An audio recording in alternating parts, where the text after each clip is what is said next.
Before we get started, I have a quick favor. I've been self-funding the Finding Genius podcast for 5 years now. I've done over 3,000 episodes. And as you can see on YouTube, we're up over 1 million views on the channel, which is fantastic. The next thing I really want to push on is to get up to 10,000 subscribers. Because once we do, we'll be able to put a donate button and we'll be able to solicit donations to help keep the podcast running and to also get the Finding Genius Foundation moving along. We have a big project studying anxiety, depression, and PTSD and working on a product to help people overcome these problems because I've seen them explode recently after the last 2 years of the whole virus situation. So if you would, please subscribe to the podcast. That would help us tremendously. Give us a thumbs up and check in the description for Buy Me a Coffee. It's about $5. If you could buy me a coffee, I'd really appreciate it. It would help keep the channel going, and I love coffee. Thank you. Before we get started, I have a quick favor. I've been self-funding the Finding Genius podcast for 5 years now. I've done over 3,000 episodes. And as you can see on YouTube, we're up over 1 million views on the channel, which is fantastic. The next thing I really want to push on is to get up to 10,000 subscribers. Because once we do, we'll be able to put a donate button and we'll be able to solicit donations to help keep the podcast running and to also get the Finding Genius Foundation moving along. We have a big project studying anxiety, depression, and PTSD and working on a product to help people overcome these problems because I've seen them explode recently after the last 2 years of the whole virus situation. So if you would, please subscribe to the podcast. That would help us tremendously. Give us a thumbs up. And check in the description for Buy Me a Coffee. It's about $5. If you could buy me a coffee, I'd really appreciate it. It would help keep the channel going, and I love coffee. Thank you. Forget frequently asked questions. Common sense, common knowledge, or Google. How about advice from a real genius? 95% of people in any profession are good enough to be qualified and licensed. 5% go above and beyond. They become very good at what they do, but only 0.1% are real geniuses. Richard Jacobs has made it his life's mission to find them for you. He hunts down and interviews geniuses in every field: sleep science, cancer, stem cells, ketogenic diets, and more. Here come the geniuses. This is the Finding Genius Podcast with Richard Jacobs. Before we begin, a note from our sponsor. I'm Richard Jacobs, Executive Director of the nonprofit Finding Genius Foundation and host of the Finding Genius Podcast. In late 2016, I was rear-ended at 65 miles an hour by a truck on the highway, which sent me off-road into a ditch. The impact of the collision gave me a concussion and other injuries. At the hospital, a CT scan showed that I had thyroid nodules, which turned out to be cancer. It was then, when I had a biopsy of my neck, that I realized even if I was a millionaire, I wouldn't want a second or a third biopsy due to the pain and the invasiveness of it. And appointments at that time for thyroid experts were 3 to 6 months out. And I was worried about dying now, even if that was irrational. So because of this, I've decided to raise money to conduct a literature review on steroids, on the causes of anxiety and depression, a condition that affects well over 50 million people in the United States and hundreds of millions worldwide. Our goal is to create a codex, a guide that reveals all possible treatments for anxiety and depression for people that live with the condition, or for loved ones that have it, as my wife and my son do. To find out more about our fundraiser, visit findinggeniusfoundation.org and click on Current Initiatives. And now, to our guest. Hello, this is Richard Jacobs with the Finding Genius podcast, now part of the Finding Genius Foundation. Today I have Ori Fox. He's an astronomer. He's a scientist at the Space Telescope Science Institute, working on the James Webb Space Telescope, which was recently launched and is producing all kinds of amazing images. So, Ori, thank you for coming. You're welcome. Glad to be here. If you would, tell me a bit about the James Webb Telescope. Like, what makes it different from other land-based or, the Hubble telescope? Just a quick overview for people that don't know. Sure. The James Webb Space Telescope, we call it Webb for short, or JWST. It is often coined as the successor to the Hubble Space Telescope, which we've known now for over 30 years. But really, that's not entirely true. They are working in tandem because they cover completely different wavelength ranges, okay? The James Webb Space Telescope was designed to work at infrared wavelengths, and infrared corresponds to wavelengths just beyond the red that you see in the spectrum. It's just beyond the red, right? And the reason that we designed the telescope to work in the infrared is because at the very distant parts of our universe, which is expanding, okay, the edges of the universe are expanding at the fastest speeds, and the objects there are moving away from us faster than objects nearby us. And that is redshifting all of the light that is emitted normally at optical wavelengths into the infrared. And so to see to the edge of the universe, we needed an infrared telescope, and it needed to be big. And that's the two things that the Webb brings to the table. It's big, and it can observe in the infrared. Well, also, too, its location. Isn't it at what's called the Lagrange point out in space? So it's not like in Earth orbit, or is it outside of Earth orbit? Am I correct? That is exactly right. It is outside of Earth's orbit. It is at a Lagrange point, which is sort of this equilibrium point in the gravitational pull between the Earth and the sun and the moon. And the reason that we put it there is because it needs to be far enough away from Earth that the heat from Earth doesn't warm it up or contribute to the light that it sees. Because when you're looking at the infrared wavelengths, we often on the ground think of an analogy for the military heat sensing goggles that the military wears at night. You can actually see the glow of human beings and at infrared wavelengths. You can see the glow of the Earth. And because you're looking in the infrared, you need everything around you to be as cold as possible. And so to do that, you need to get away from Earth. Okay, so the Lagrange point, not only is it gravitationally balanced, so the telescope will be stationary in one point in space, so its reference point won't change, if that's right. But also the conditions at that point are essentially the 3 Kelvin or so and staying at that temperature? Exactly. And the balance is really just a nice bonus, right? That wasn't the primary goal, was to get it away from Earth. And then once you do that, you want it in a stable place where you don't need to constantly be using fuel to keep it steady. And so by putting it at a Lagrange point, it's a great way to conserve fuel and keep your mission going for as long as possible. Is there any onboard instrumentation that looks at the condition of the space that it's sitting in? Is there anything to be observed or seen at a Lagrange point, or is that just a sidebar to its mission and nothing to do with viewing other objects in space? Yeah, there's nothing, there's no nearby camera to, look out and, not like a doorbell cam or anything like that, just to see what's happening in the local neighborhood. In fact, they don't have any cameras on the Webb to look nearby because every small additional object that you add onto a telescope of that magnitude just creates potential headaches down the road. And so there's no camera that you can even deploy to look at the telescope itself to make sure that there's, no damage or everything that unfolded properly. Well, could that be problematic, or it just was too much of a trade-off and they just couldn't do it?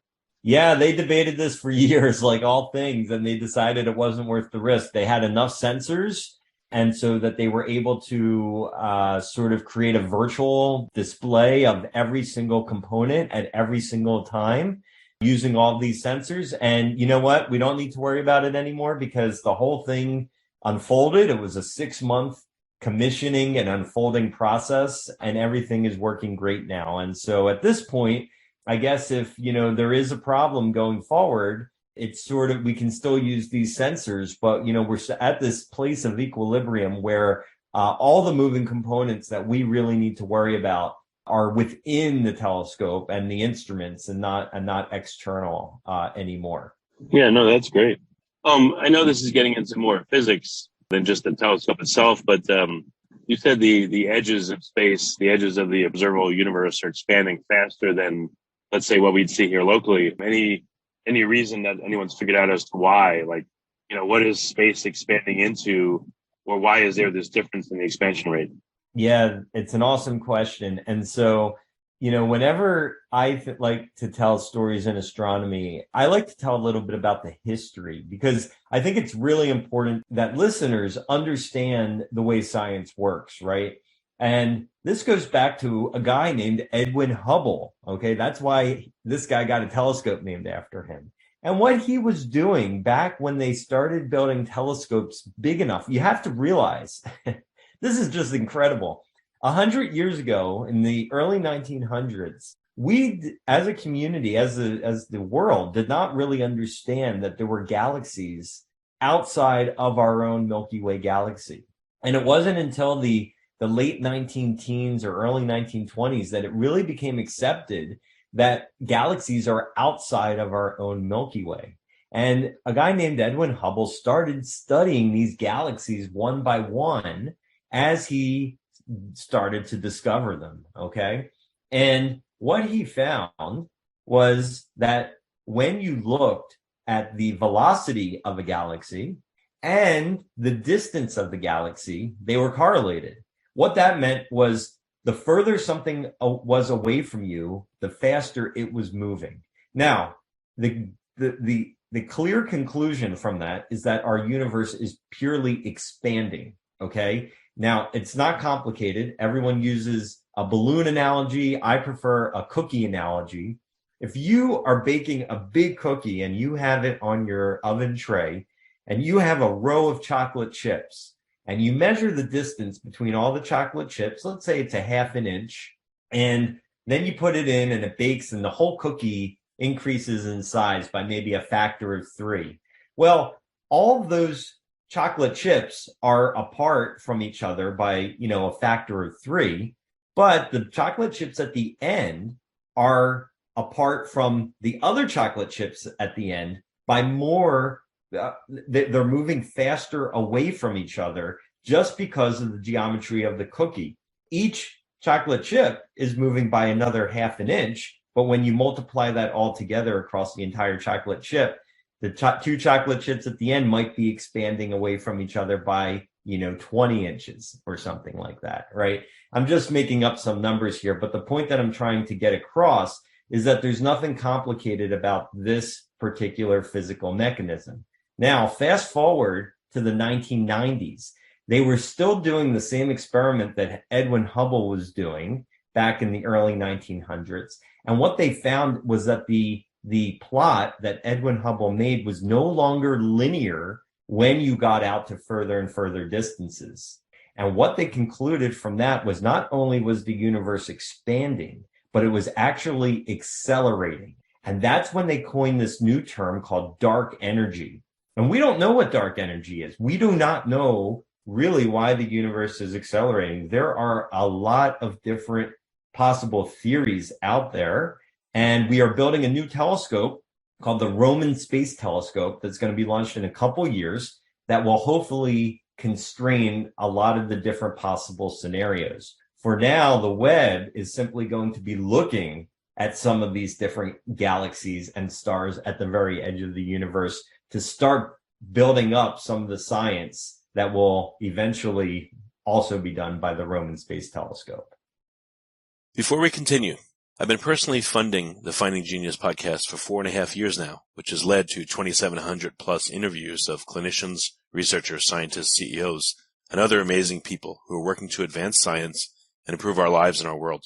Even though this podcast gets 100,000 plus downloads a month, we need your help to reach hundreds of thousands more worldwide. Please visit findinggeniuspodcast.com and click on Support Us. We have 3 levels of membership from $10 to $49 a month, including perks such as the ability to see ahead in our interview calendar and ask questions of upcoming guests, transcripts of podcasts you're interested in, the ability to request specific topics or guests, and more. Visit findinggeniuspodcast.com and click Support Us today. Now, back to the show.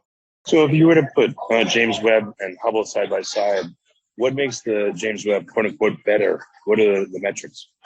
The James Webb and which one? The Hubble? Let's say the Hubble or whatever is the next in line in terms of, efficacy of the telescope. Like what do you consider to be efficacy?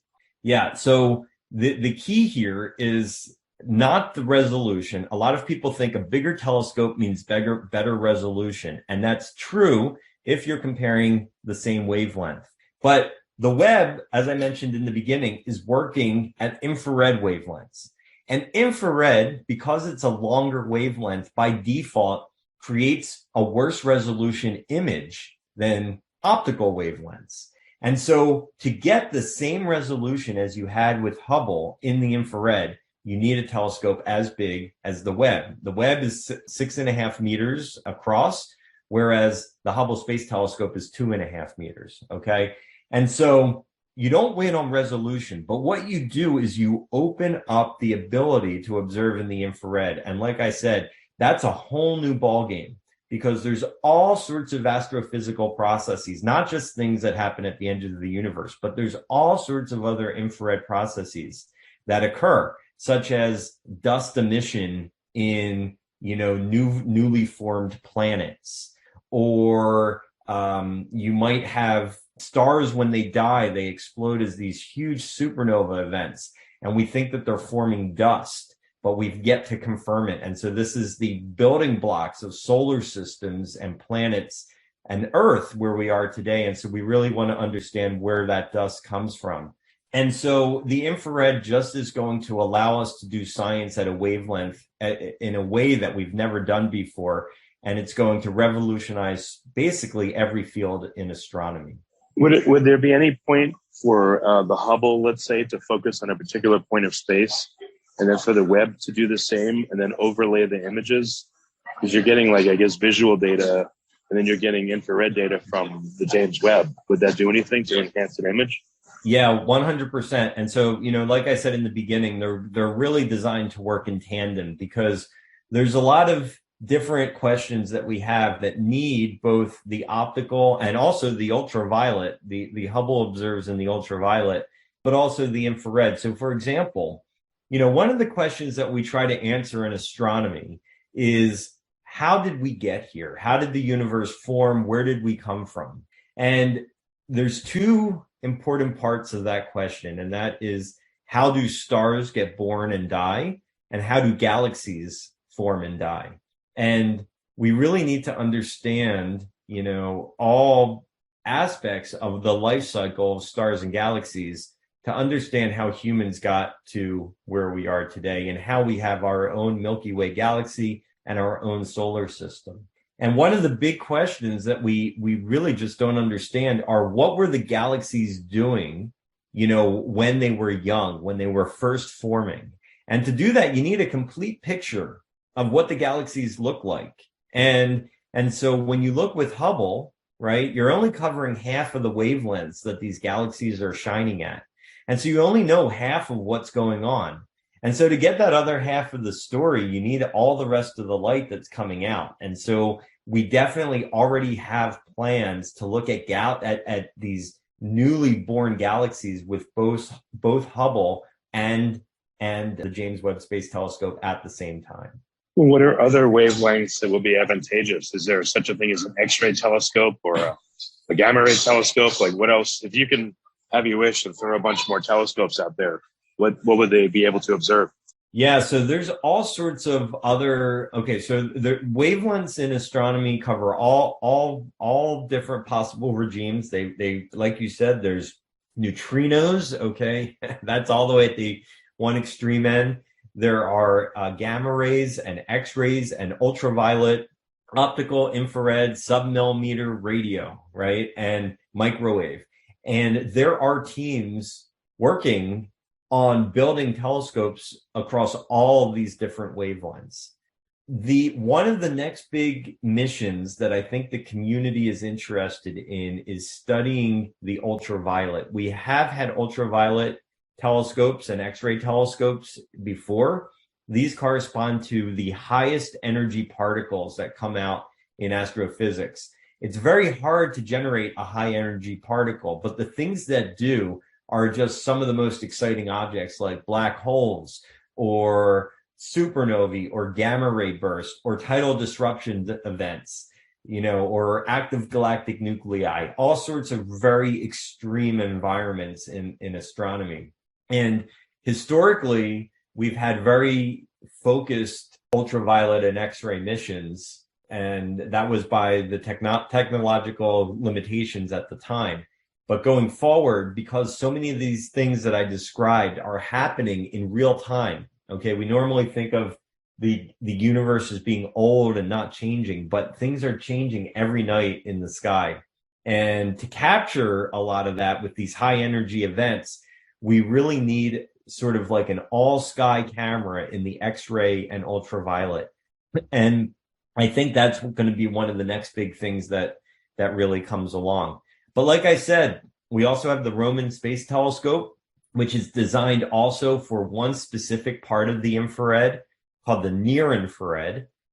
And the design there is to specifically look at a type of supernova that is key to constraining dark energy and what it is. And we can do all of that science in the near infrared.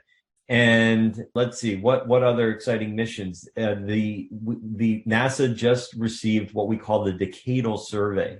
And the Decadal Survey lists what the next super big telescope is going to be in the 2030s. And we're hoping that it's going to be something that is just so large. It's going to look like the Hubble to some degree, in the sense that it's going to be a UV and optical telescope. But the design is going to be so large, it's going to be larger than even Webb. And you're going to have to unfold it in space just like the Webb, that we're hoping we're going to be able to see the atmospheres of Earth-like planets and really look for biosignatures of life. So there's so many different exciting science topics that we still haven't even scratched the surface of that are probably going to happen within our lifetime. What about looking at the planets in our solar system in the infrared range? Would that be useful for James Webb to do, or is that kind of a waste? It's better to focus it on, or again, there's infinite things to look at, so you want to focus on the most juicy targets in the universe? That's a great question. The way it works is we have a panel every year that is composed of scientists from throughout the community all over the world.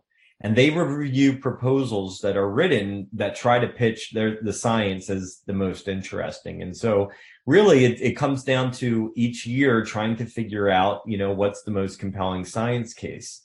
I will say that, looking at planets in other solar systems is a very popular topic right now. It's something that the Webb can do. They're not all Earth-like planets, but we're able to learn a lot about how planets form and evolve and learn a little bit about our own solar system. So right now, the real hot topic is looking at planets outside of our solar system. But that said, Webb just released this extraordinary image of Jupiter, and it revealed wavelengths of light coming out of Jupiter that we really have not looked at before.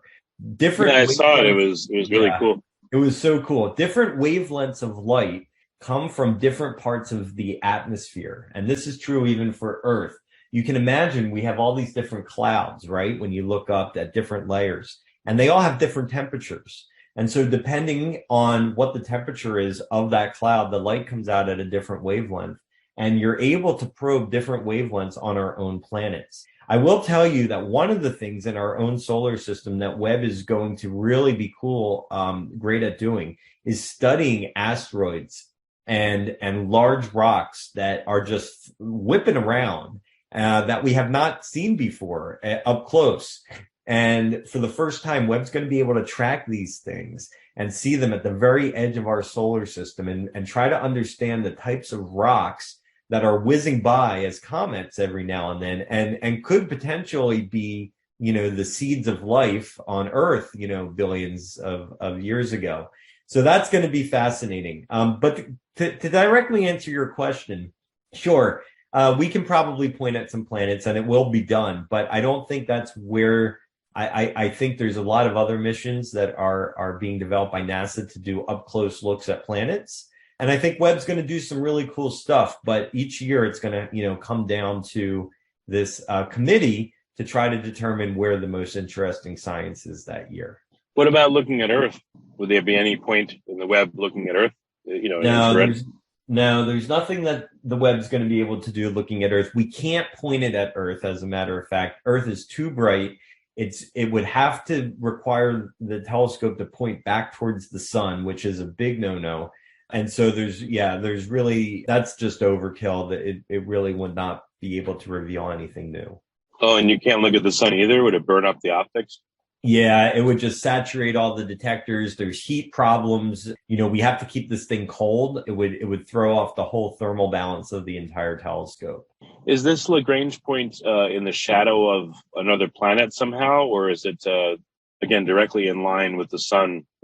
Because I would expect in the Webb, one side of it, the sun side facing it, will be a lot higher than the cold side facing away from it. Right. So the reason that the way it stays cold is they built this incredible, what we call a sun shield. It's as large as a tennis court, and there's 5 of them stacked on top of each other. And that creates a super umbrella that keeps the part of the telescope that we need cold. It keeps that part cold. Oh, okay. So it blocks or diffuses the radiation from the sun, and then the coldness of space, it's keeping temperature because things are able to radiate away without this tremendous heat input. Exactly. Or radiation input. Okay. You got it. Yep. And then in our solar system, I don't even know if this question makes sense, but it looks like, again, all the planets are kind of in a plane. So is the James Webb looking up out of the plane, down out of the plane, out to the edge of the plane, or it has all those areas that it could look, but like out of 360-degree view, what is its potential field of view, and what are its what percentage or what number of degrees can it not look in? Yeah, I'd have to pull up the exact graphic. That's a good question. It's something like 1/3. You can imagine a cone looking outward, right?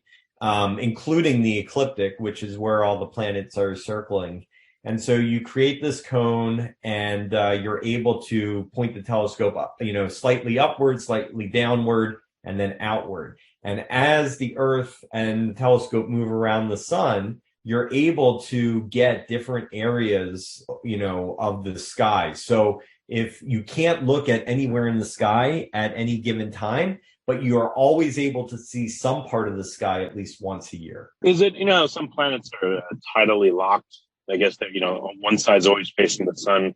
Yeah. What happens with the Webb? Is it locked in a position, or because it's at a Lagrange point, it needs to be readjusted, its orientation periodically? Yeah, because of that position, it's pretty stable. It's sort of like if you had a marble at the top of, at the bottom of, I don't know, like, a bucket or something. It's pretty stable there. That said, over time, there is drag. There's still a little bit of friction in space as it's zipping along around, all of the orbits aren't exactly perfect. And so it does sometimes come out of balance. And when it does, we just use thrusters and put it back in balance. Okay. Is it use solar power, or how is it powered? No, it has fuel. And so that's one of I forget the exact type of fuel that it uses, but it uses, a typical rocket fuel, and it has thrusters. All satellites have thrusters to keep them in orbit and to move them around. And Webb has the same thing. It's a telescope that basically sits on a satellite or, a spacecraft. And so that is one of the limiting parts of the mission. When we run out of fuel to control the spacecraft, we're not going to be able to keep it up in orbit any longer. And so we expect that's going to be about 15 or 20 years. Well, what's the plan? Can a craft retrieve it, or can it use its last bit of fuel to thrust its way out of the Lagrange point so it can be picked up, or it'll go somewhere? Yeah, I'm not sure. I don't know what their exact plan is. In 15 or 20 years, hopefully we'll be able to, retrieve it, or we might be able to develop some sort of crazy technology to refuel it even, which, they left the gas tank on it. Refueling is possible. We don't have the technology now, but maybe we will in 15, 20 years. But if that doesn't happen, I think it might just end up drifting off in space. But I don't know their exact plans with it, to be honest. And then out of the images, you referenced Jupiter, which was a really, really cool one. I don't know, what was your favorite image or images that have come so far from the James Webb, and what did it show you and other astronomers? Yeah, that's a great question. So I don't know if you saw, if the listeners, one thing to get across on months ago, Webb released these 5 beautiful, huge images, and they're just spectacular. My favorite out of them was this object called the Karina Nebula. And the colors are just amazing. And this is where stars are being born. There's and what they're doing is, as they are being born, they're ionizing and pushing with their light radiation, the gas and the clouds around them, creating effectively a bubble. And you're able to see all of the incredible detail in the wisp and the structure in this bubble due to the presence of all these different stars. And so you see this dusty sort of red and orange half of the image, and this blue and white and bright other half of the image. And there's so much dynamics in just this still image. It's fascinating. So that's probably my favorite. I bought a copy of it to hang in my office. But there, even since then, there's just been so many other fun images that came out yesterday. There was this new press release image called the Tarantula Nebula, which, I've never seen such detail. This is one of the most famous objects in astronomy, and the detail here was just amazing. We've gotten images already of new planets that we've never seen before around other stars in other solar systems. We have found supernovae in the infrared where there's dust being formed. These supernovae are decades old. They should have long disappeared, right? They're dead. The star died. It fell apart. And we're finding these supernovae are still glowing in the infrared because they're forming dust. So, every week, there's something new and exciting going on. And you really, if you're not doing it, you got to follow the James Webb Space Telescope on Twitter or Facebook or Instagram, social media, and you'll see these new pictures every single week. Is the Hubble getting jealous and now putting out more pictures because Webb's hogging the attention? The Hubble, you can ask different people. I think there might be a little jealousy, but Hubble is doing so good. It is still working and producing so much great science. And the Hubble team, who is also at the Space Telescope Science Institute where I work, is still putting out incredible images on a regular basis. And I can tell you that because I follow, I know the people working on them, and I follow the press releases, and they're doing, really just fine for themselves. So I don't think there's a lot of jealousy. It's a lot of excitement. Two great telescopes teaming up, working hand in hand, doing great science. Well, I would guess the Hubble can tell Webb where to look to get additional data, and then Webb can tell Hubble, oh, look, we found this thing that wasn't seen before. Get your eyes on it. Let's see what you can see. Yep. There's not much more to say than that. That's exactly how it works, and that's how it's supposed to work. Are there any upgrades to the Webb that could be flown out there and attached, or is that like a nightmare to do? There's definitely no option for a serviceable mission. For the Hubble, the way they designed this is in the telescope, they compartmentalized it so that the NASA astronauts could go up there and replace the modules with new modules. There is no module like that on the Webb. All of the instruments are buried deep in the heart of the instrument. This goes back to the fact that they need this cooling, right? They need to be protected. And astronauts currently can't even go out to the Lagrangian orbit. So robots maybe, but even in that case, the design of the instrument would just be too difficult to insert new instruments. So this is what we've got. And so we're really glad that everything's working after commissioning, and we're looking forward to the next, 15 or 20 years. Yeah, again, you probably don't know, but at the Lagrange point, is it true like microgravity or true zero gravity situation? Like as the Webb was maneuvered towards the Lagrange point, once it reached it, I guess it's always going to be affected by gravity, I guess, but it's equally affected so that it's not going to move. But does that cause any stability problems with the structure? Did it have to adapt somehow once it got to the point, to relieve stresses, or was stress relieved by it reaching that point? Yeah, so modeling the gravitational structure there was one of the most difficult things for the engineers before launch, because the gravitational pull on the spacecraft, you can imagine it's pulling all the creaks and joints. And so that actually can affect how well your observatory performs. If one of your lever arms or, stability arms is pulled a little bit to the right, that can offset one of your optical structures. So this is all very important, and that's a good question. They did their best, and as it turned out, their model was good, but the gravitational scenario when they actually got there was even better than their models predicted.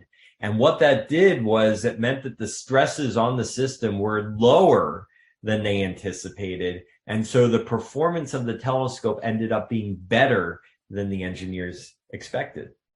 Oh, that's good. Okay. And what about space debris? Does it tend to avoid the Lagrange points, or does it get attracted to them and stuck in a well? Well, the debris is flying at a high enough velocity that, the well doesn't affect it too much. But I can tell you that they've been doing studies of this for years in anticipation of the Webb. There's other satellites actually out at Lagrange point for this exact same reason. And so they have a pretty good understanding of all sorts of space debris and micrometeorites and things like that. That said, it's no secret. It was a big news item a couple months ago. A substantially large micrometeorite did strike one of the mirrors. This is within the range of micrometeorite sizes that were expected to hit the telescope, but they didn't think it was going to hit the telescope of something of this size. They anticipated, something during the first year hitting it of this size would be like a chance of 1 in a million. So that was quite a surprise. They are wondering, did they underestimate their predictions, or was this really just a freak statistic? And so they're still working on that. And I do expect that they're going to release a report and an updated analysis of what they might be expecting in that orbit going forward. And do you know approximately how big of an area of space Lagrange point is, or this particular one is? How big of an area, the area of the Lagrange point itself, and Yeah. Is it huge? Is it just big enough to fit only a few satellites?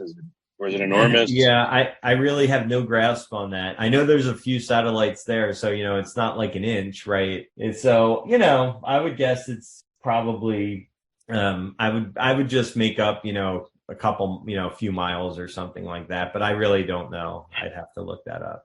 Okay. Well, very good. Ori, it's really great to talk to you about this. So again, where can people go? I've seen images that are supposedly from James Webb, but they also seem to be making their way onto a lot of ancillary sites, spam sites, etc. Where can people go to get the true images? As soon as they come out, what are some of the best places on the web to find it? I got to tell you, the data go public, right? And so the community has some incredible people. We have a press release office of a few people, and I got to say that they do a great job, but there are images that they don't get to. And so, there's a lot of great public images out there that are done by the community, some professionals, some amateurs. And there are so many fun Reddit channels that I definitely, encourage people to look up the James Webb Space Telescope on Reddit. That's a great source. But the official channels are where you're going to see some of the most magnificent pictures. And so that really is following the James Webb Space Telescope on Twitter and Instagram and Facebook. You can also follow me on Twitter. That's where I'm most active. My handle is Fox_Ori. Should be pretty simple. That's my name, Ori Fox. And I will often link to all of these sources. So if you forget, but you just follow me, I'll also always link to some of the most exciting sources out there. Okay. And Ori is O-R-I, right? Correct. Okay. Very good. Ori, thanks so much for coming. This has been a great conversation. I appreciate it. It was great. And if you have any follow-up questions, feel free to contact me. And that's true for fans as well. I always enjoy taking questions. So thanks for having me, and I'll talk to you soon. You've been listening to the Finding Genius podcast with Richard Jacobs. If you like what you hear, be sure to review and subscribe to the Finding Genius podcast on iTunes or wherever you listen to podcasts. And want to be smarter than everybody else? Become a premium member at findinggeniuspodcast.com. This podcast is for information only. No advice of any kind is being given. Any action you take or don't take as a result of listening is your sole responsibility. Consult professionals when advice is needed.